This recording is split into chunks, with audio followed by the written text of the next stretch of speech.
And good morning, everyone. I'm Kira Phillips. We are coming on the air with major developments in the federal case against CEO killer Luigi Mangione unfolding in New York City right now. Just moments ago, Mangione pleading guilty to federal stalking charges resulting in the death of UnitedHealthcare CEO Brian Thompson, who was shot and killed outside a hotel in Midtown Manhattan in December of 2024. This case making nationwide headlines and sparking debate about America's healthcare system. That plea coming just weeks before his state murder trial. He has pleaded not guilty to second-degree murder in that case. Mangione had considered pleading guilty to federal charges once before and then backed out.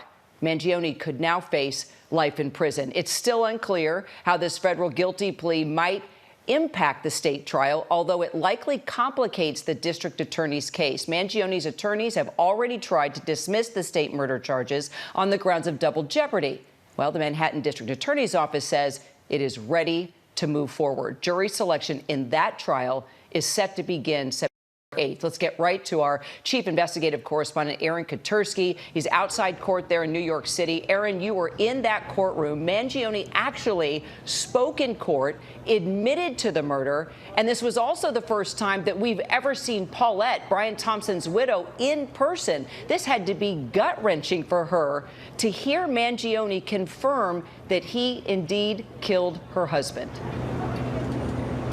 After nearly 2 years of maintaining he was not guilty of killing Brian Thompson, Luigi Mangione sat at the defense table, cropped hair, stubble on his face, beige jail uniform, and admitted to a federal judge, "I shot Brian Thompson in Manhattan and he died." He said that he stalked Brian Thompson after learning there would be an investor conference for UnitedHealthcare. He didn't know the exact location, Kira. He said he emailed UnitedHealthcare posing as an investor with $50 million in capital so that he could learn it would be at a hotel in Midtown Manhattan. And from there, it's Mangione seen on video shooting Brian Thompson in the back. Thompson said he used a 3D printer to make the murder weapon himself. This was, as you say, Kira, gut-wrenching for Brian Thompson's family. They have never been to court until today. His widow, Paulette, seen weeping as Mangione entered and the hearing began. And then to hear him admit, after all of this time, that he shot her husband, it was too much, and she was consoled by other members of her family. Wow. Let's bring in our legal analyst, Brian Buckmeyer. Brian, what does this all mean for Mangione now? And what can you tell us about this judge?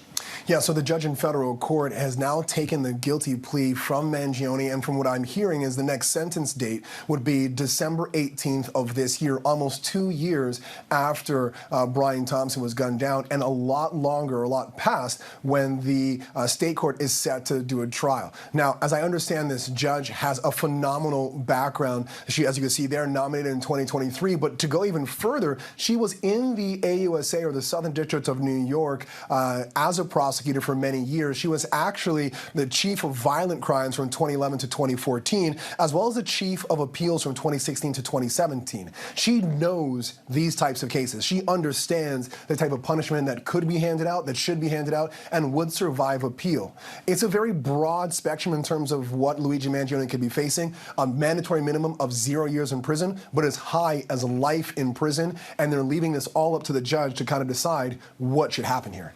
And Brian, we should point out that this wasn't just a stalking charge, as we usually know a stalking charge and you file a restraining order. This was stalking that resulted in death. So let's talk about that for a minute, and also how today's decision will impact the state case. Yeah, so in federal court, if you're charged or convicted of stalking, the sentence is actually, I believe, 0 to 5 years. But if stalking occurs and there are greater injuries like serious harm, serious injury, or in this case, death, those maximums rise. And so it becomes a possibility of life in prison. So the judge is going to look at this and say, this isn't just stalking, it's stalking that involves death. And we'll look at that in terms of appropriate sentencing. Now, as it applies to the state case, I think the play here is, and I say this as a defense attorney, and it kind of makes sense to me.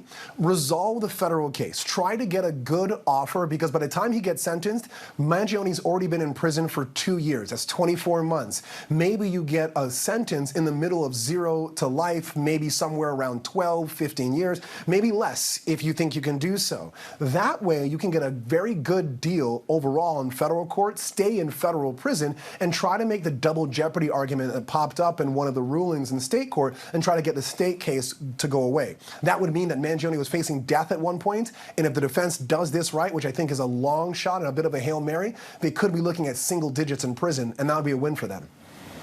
And I understand we have live pictures now over the scene there in New York, over the courthouse. You can see the number of people that turned out pretty early to be there for decision day. Aaron, Brian Thompson sure had a lot of support in that courtroom. But what about Mangione? Was his family inside court? Almost no support for Luigi Mangione on such a monumental day as he admits to shooting and killing Brian Thompson.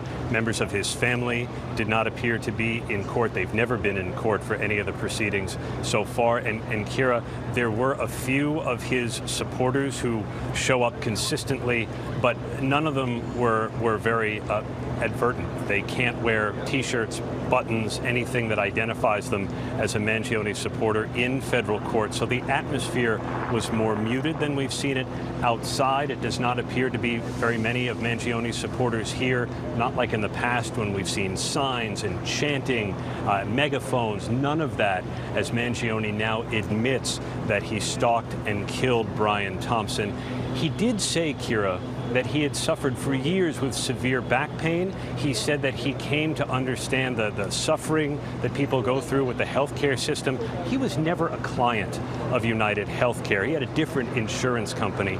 So this guilty plea certainly resolves the charges, but it doesn't fully explain why he ended up doing this, why UnitedHealthcare, why Brian Thompson, other than he learned there were to be an investor conference and he duped the company to learn its exact location. Aaron Katersky, Brian Buckmeyer, thank you both. And our coverage will continue on ABC News Live and abcnews.com. We are going to return to local programming now. We'll have a full wrap up on world news tonight. I'm Kira Phillips, and I'll see you back over on ABC News Live.